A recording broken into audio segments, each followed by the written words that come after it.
के दिवस की मैं जाऊं बलिहारा,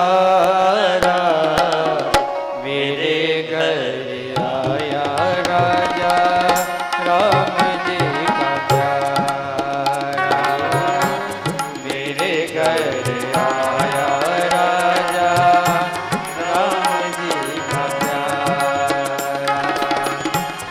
आज के दिवस की मैं, आज के दिवस की मैं लेहूं बलिहारा, मेरे घर आया राजा राम जी का प्यारा, मेरे घर आया राजा राम जी का प्यारा।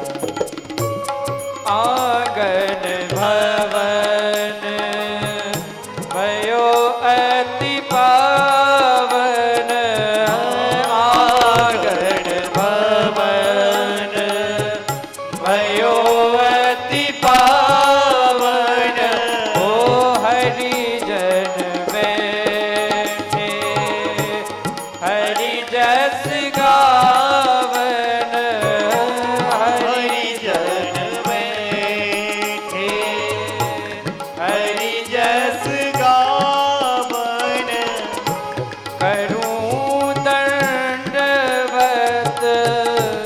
चरण पखारो, तन वन धन तन परिवारो, तन वन धन परिवारो। आज के दिवस की मैं, आज के दिवस की मैं जाऊं बलिहारा, मेरे घर आया राजा राम जी का प्यारा, मेरे घर आया राजा राम जी का प्यारा।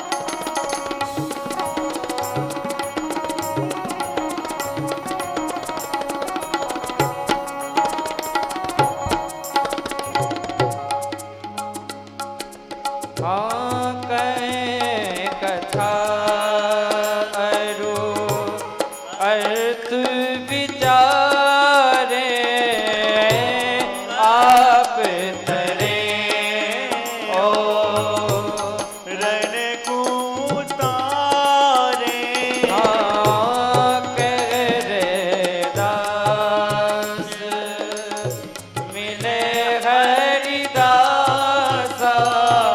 ओ जन्म जन्म की पूरी आशा। हाँ आज के दिवस की मैं, आज के दिवस की मैं जाऊं बलिहारा, मेरे घर आया राजा राम जी का प्यारा, मेरे घर आया राजा राम जी का प्यारा, मेरे घर आया राजा राम जी का प्यारा।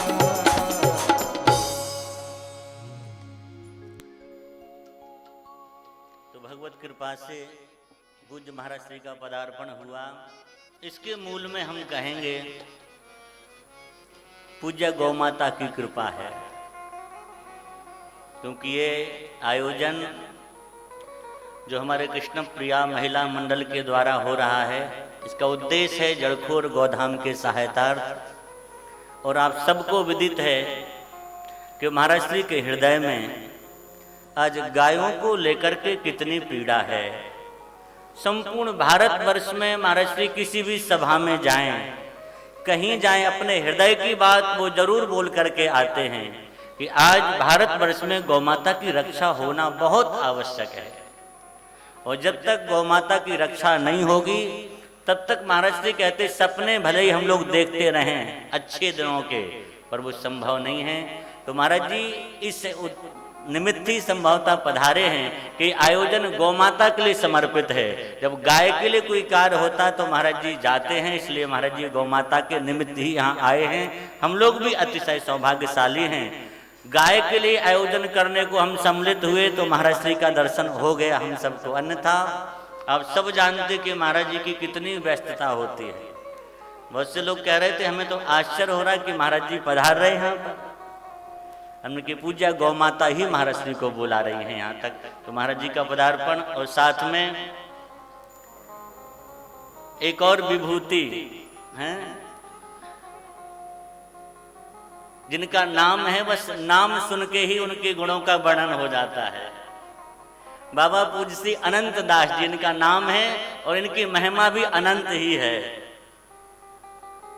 ये देखने में जैसे दिख रहे, बस इनके पास जो अभी थोड़ी देर पहले हम कुंभनदास जी की चर्चा किए थे, बस वही इनके पास में, इसके अलावा कुछ नहीं रखते। यही वस्त्र, एक जोड़ी वस्त्रों में पूरे दुनिया में, पूरे विश्व में घूमते हैं आप। आपको देखने में ऐसे लग रहे, पर पता नहीं हम लोग महीना में आप लोग 30 दिन होते हैं तो कितनी यात्रा करते होंगे। शायद 30 दिन में ये 35-40 विदेशों की यात्रा कराते हैं बाबा। नियम है कि एक देश में एक दिन से अधिक रुकते ही नहीं कहीं। किसी को बुलाना तो दोबारा बुलाओ, तो वो भी कृपा करके पधारे। और हमारे गुरु भ्राता महंत श्री शिवराम दास जी महाराज को भी कृपा पूर्वक पधारे हैं। जगन्नाथ दास जी और सब संत आए हैं कृपा करके। प्रथम दिवस हमने कहा था आयोजन की सफलता संतों के आगमन से है। मानो जिस दिन संतों का पदार्पण हो जाए बस मानो हमारा आयोजन सफल हो गया है। तो पूज्य गुरुदेव पधार गए, अब इसकी सफलता तो बस आज ही हो गई हम कहेंगे। अब पूर्णाहुति बाद में होती रहेगी, पर सफलता आज होगी, इसका फल हमें मिल गया है। कथा तो आप लोग सुनेंगे, हम आगे भी सुनाएंगे, पर पूज्य महाराज जी की बड़ी व्यस्तता है तो हम लोग चाहते कि अधिक से अधिक महाराज जी का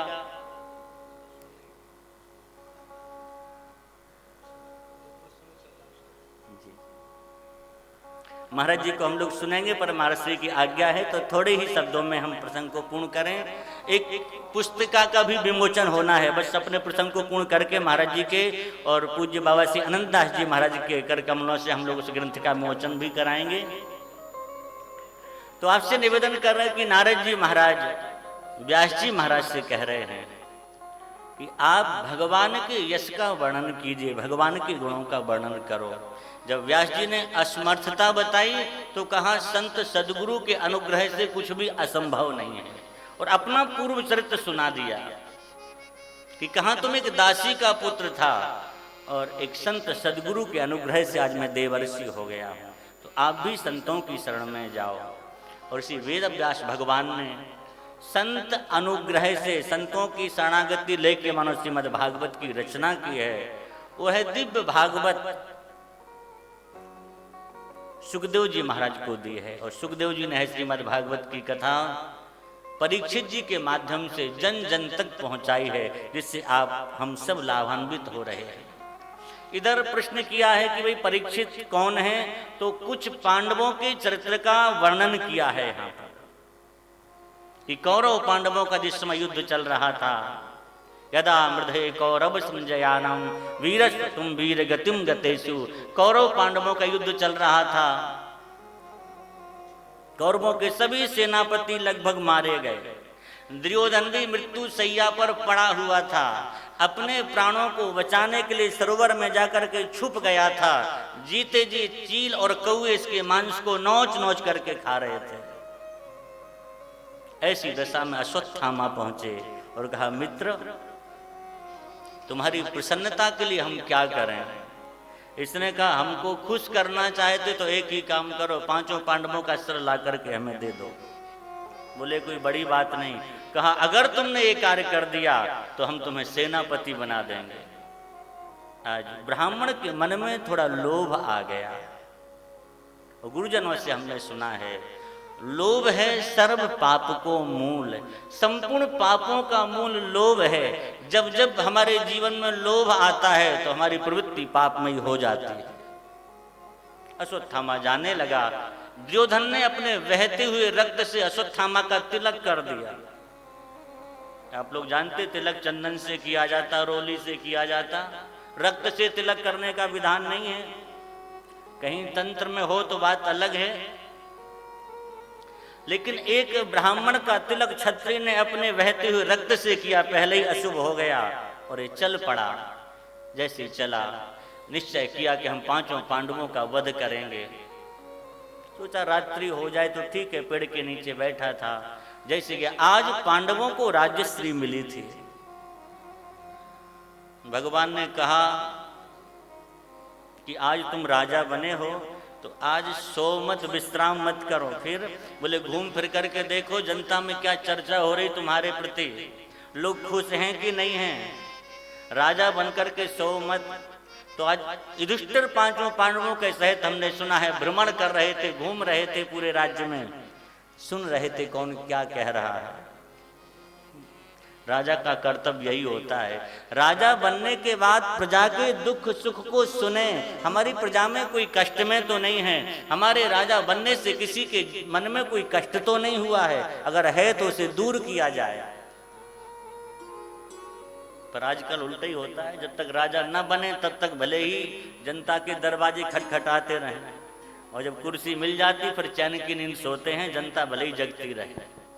पर पांचों पांडव इधर पांडवों के पुत्र शयन कर रहे थे। अश्वत्थामा गया, वहां भगवान शिव को रक्षा के लिए नियुक्त किया था कि आप शिविर की रक्षा करना। और आप जानते हैं शिव जी तो संहार के देवता हैं, मानो भगवान को पता था कि आज संहार की रात्रि है, संहार होना ही है। अश्वत्थामा जैसे गया, भगवान शिव ने रोका तो सही, इसने भगवान शिव की स्तुति की, और जैसे स्तुति किया भगवान शिव इतने प्रसन्न हो गए कि अपना चंद्रहास नाम का खड़ग और दे दिया, बोले जाओ ले जाओ। इसने सोते हुए पांचों पांडवों के पुत्रों का वध कर दिया। जरा विचार करो, जिस माँ के 5-5 पुत्रों की हत्या हो गई हो, उस माँ के हृदय पर क्या बीत रही होगी। एक माँ के हृदय की पीड़ा को एक माँ ही समझ सकती है। पुत्र कैसा भी हो जाए, लेकिन माँ का हृदय माँ का होता है। पुत्र भले ही कुपुत्र निकल जाए, लेकिन माँ अपने पुत्र के प्रति कितना सद्भाव रखती है, कितना प्रेम होता है, ये एक माँ का हृदय ही जान सकता है। देखा जाता है बेटा बहुत अच्छी जगह हो, भारत के बाहर भी हो, नौकरी धंधा कर रहा हो, लेकिन अगर माँ गांव में रहती है, कोई अच्छा त्योहार आए, घर में खीर पूड़ी हलवा बने, तो मैया उस हलवा को खाते खाते आंखों में आंसू भर देती। अगर बेटा होता तो उसे भी खिलाती। ये माँ की करुणा है सहज। इसने पांचों पांडवों के पुत्रों की हत्या कर दी। सिर को एक महाराज पोटरी में बांधा, लेकर के पहुंचा और दुर्योधन से कहा मैं पांचों पांडवों का सर लेके आया हूं। दुर्योधन को एक बार तो प्रसन्नता हुई, लेकिन इसने सोचा जिन 5 पांडवों को मारने के लिए हमारी संपूर्ण सेना मारी गई, हमारे 99 भाई मारे गए, मैं भी मृत्यु सैया पर पड़ा हूं, इतने जल्दी मार देना संभव नहीं है। बोले जरा भीमसेन का सिर तो लाओ, जीते जी तो कुचल नहीं पाए, मरे हुए भीम का सिर ही कुचलें। जैसे शायद भीम का बेटा रहा होगा, मोटा सा सिर दिया और दुर्योधन ने थोड़ी सी ताकत लगाई, सिर के टुकड़े टुकड़े हो गए। जैसे सिर के टुकड़े हुए दुर्योधन रो पड़ा और अश्वत्थामा को फटकार लगाई है। कहा ये पांडव नहीं है, ये भीमसेन नहीं हो सकते। हमें पता है जब मैं भीमसेन के ऊपर गदा का प्रहार करता था, चिंगारी छूट जाती, भीम का कुछ नहीं बिगड़ता। ये भीम का सिर नहीं हो सकता, ये तो भीम का पुत्र है। अरे ये निरपराध बालकों ने हमारा क्या बिगाड़ा था जो तू इनको लेके आया? तूने तो मेरे वंश को ही खत्म कर दिया है। बहुत ध्यान रखना, अगर हम किसी का बुरा चाहेंगे तो हमारा भला कभी नहीं होगा। किसी का बुरा करके आज तक किसी का भला हुआ ही नहीं है।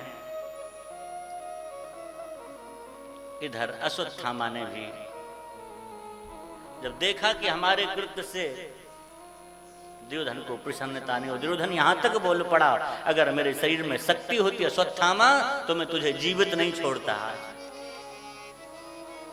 इधर द्रौपदी रोने लगी। अर्जुन ने कहा देवी रो मत, जिसने हमारे पुत्रों को मारा मैं उसका वध करूंगा। भगवान तैयार हो गए, रथ पर बैठे हैं अर्जुन अश्वत्थामा का पीछा करने के लिए। बहुत भागा, जब अंत में कोई इसको दिखा नहीं उपाय तो ब्रह्मास्त्र को चला दिया। अर्जुन ने भी ब्रह्मास्त्र चलाया है, दोनों ब्रह्मास्त्र आपस में टकरा गए। अर्जुन ने दोनों को वापस भी ले लिया। अंत में अश्वत्थामा को पकड़ लिया। भगवान ने कहा मारो इसे, तुमने प्रतिज्ञा की है। लेकिन अर्जुन को दया आ गई। राम जी, दया करना ये ब्राह्मण का कर्तव्य है, क्षत्रिय दया नहीं करता है। लेकिन पांडवों को ब्राह्मण ही कहा गया है, क्योंकि इनके हृदय में ब्राह्मणों के जो लक्षण होते वो सब विद्यमान हैं। आज अर्जुन को दया आ गई। कहा भगवान मारेंगे, लेकिन वहीं द्रौपदी के समक्ष ले जाके रथ के पीछे बांध लिया, लेकर के गए। सारी सभा बैठी हुई थी, जैसे अश्वत्थामा को घसीट करके लेकर के गए। और द्रौपदी ने जैसे ही देखा है बड़ी जोर से चीख पड़ी, चिल्ला पड़ी, मुच्यताम मुच्यताम एसो ब्राह्मणो नितराम गुरु। अरे अर्जुन इसे छोड़ दो, ये ब्राह्मण है। राम जी, द्रौपदी का चरित्र बड़ा अद्भुत चरित्र है। प्रियादा जी तो कहते द्रौपदी सती की बात कहे ऐसो कौन पटु, कौन उनके चरित्र को कह सकता है, जिसके 5-5 पुत्रों का हत्यारा सामने खड़ा हो और कह रही अर्जुन इसे छोड़ दो, ये ब्राह्मण है, ये तुम्हारे गुरु के पुत्र हैं। राम जी, सच्ची श्रद्धा यही है। जिसके प्रति कभी अश्रद्धा ना हो वो सच्ची श्रद्धा है।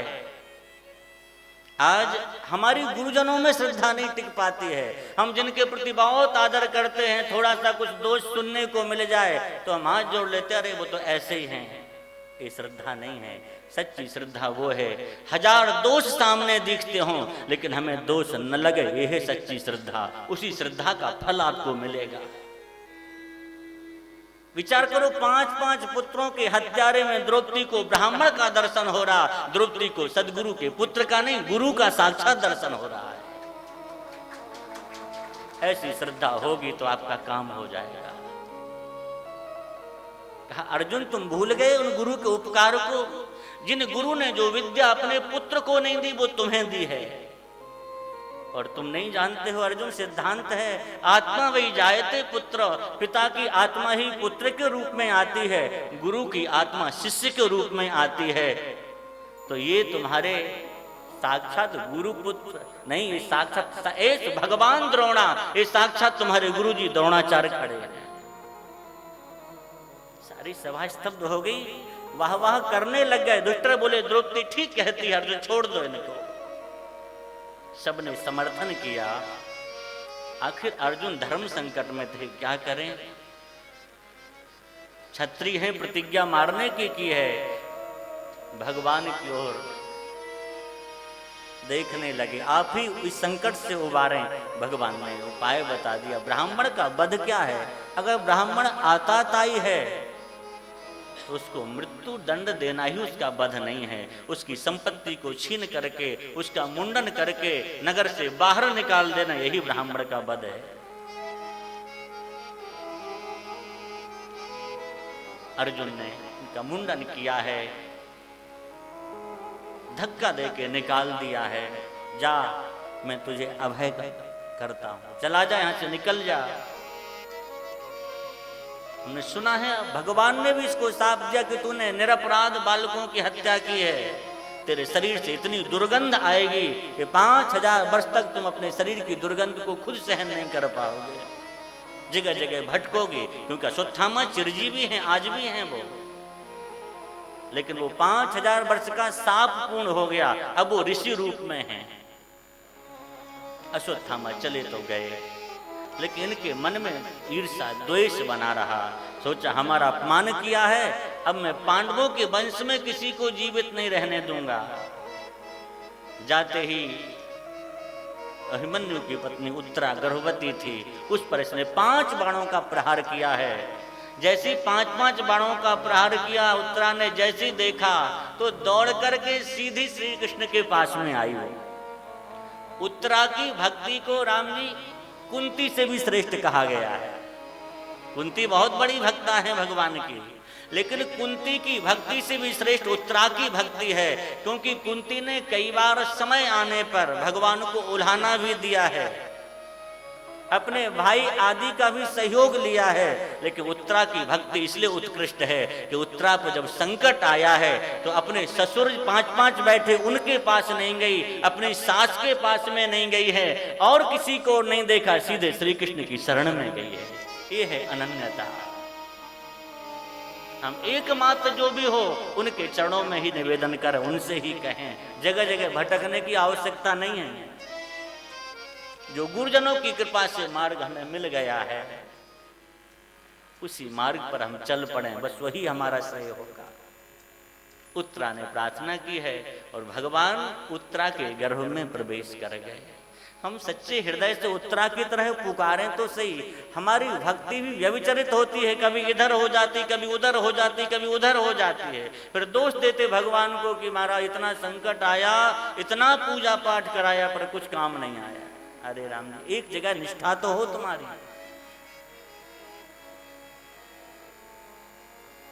भगवान उत्तरा के गर्भ में प्रवेश कर गए। राम जी, प्रेम करने लायक केवल परमात्मा है। जहां दुनिया में कोई नहीं जाना चाहता, हम लोग जितने भी साधन करते इसलिए कि किसी मां के गर्भ में न जाना पड़े, लेकिन भगवान उत्तरा के गर्भ में प्रवेश कर गए। परीक्षित के भगवान सहोदर भ्राता बन गए, उदर में एक साथ रहे हैं। सृष्टि में एकमात्र भक्त परीक्षित ऐसे हैं जिन्होंने गर्भ के अंदर परमात्मा का दर्शन कर लिया। गर्भ के बाहर तो बहुत लोगों ने किया है। 5 बाणों का समन किया भगवान ने, और फिर भगवान उधर पांडवों से विदा लेकर के चलने लगे हैं। जब चले हैं तो कुंती माता ने सुंदर स्तुति की है। अब हम यहीं अपने वक्तव्य को विराम देते पूज्य महाराज जी से श्रवण करेंगे। महाराज जी कृपा करके पधारे हैं। आज्ञा थी महाराज जी की, इसलिए थोड़ा सुना दिया, बाकी अब महाराज जी को हम लोग सुनेंगे। बोलो भक्त वत्सल भगवान की जय। ग्रंथ का विमोचन कर लें, पहले ला लीजिए कहाँ कीर्तन। श्री राम जय राम जय जय राम, श्री राम जय राम जय जय राम, सीता राम जय सीता राम, सीता राम जय सीता राम, राधे श्याम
व्यासपीठ खाली नहीं होना चाहिए। हरि ओम तत्सत। श्रीमते रामचंद्राय नमः। ओम नमः परमहंसास्वादित चरण कमल चिन्मकरंदाय भक्तजन मानस निवासाय श्री रामचंद्राय वागीशायस्य वदने लक्ष्मीर्यस्य च वक्षसि यस्यास्ते हृदये संवित् तं ऋषिमुहमहं भजे। विश्वसर्गविसर्गादि नवलक्षणलक्षितं श्रीकृष्णाख्यं परं धाम जगद्धाम नमामि तत्। प्रह्लाद नारद पराशर पुंडरीक व्यासाम्बरीश शुक शौनक भीष्मदाल्भ्यां रुक्मांगदार्जुन वसिष्ठ विभीषणादीन् पुण्यानिमान् परम भागवतान् नमामि। वाञ्छाकल्पतरुभ्यश्च कृपा सिन्धुभ्य एव च पतितानां पावनेभ्यो वैष्णवेभ्यो नमो नमः। भक्त भक्ति भगवंत गुरु चतुर नाम बपुए इनके पद वंदन किए नाशे विघ्न ने। कृष्ण गोविंद गोविंद गोपाल नंद लाल। कृष्ण गोविंद गोविंद गोपाल नंद लाल। कृष्ण गोविंद गोविंद गोपाल नंद लाल। कृष्ण गोविंद गोविंद गोपाल नंद लाल। कृष्ण गोविंद गोविंद गोपाल नंद लाल। कृष्ण गोविंद गोविंद गोपाल नंद लाल। गोविंद गोविंद गोपाल नंद लाल। कृष्ण गोविंद गोविंद गोपाल नंद लाल। कृष्ण गोविंद गोविंद गोपाल नंद लाल।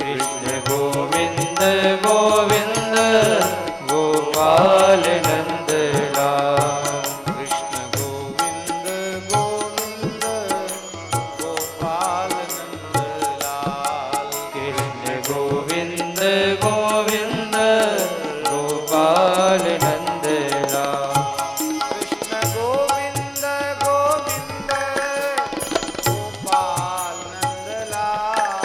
कृष्ण गोविंद गोविंद गोपाल नंद लाल। कृष्ण गोविंद गोविंद गोपाल नंद लाल। कृष्ण गोविंद गोविंद गोपाल नंद लाल। कृष्ण गोविंद गोविंद गोपाल नंद लाल। कृष्ण गोविंद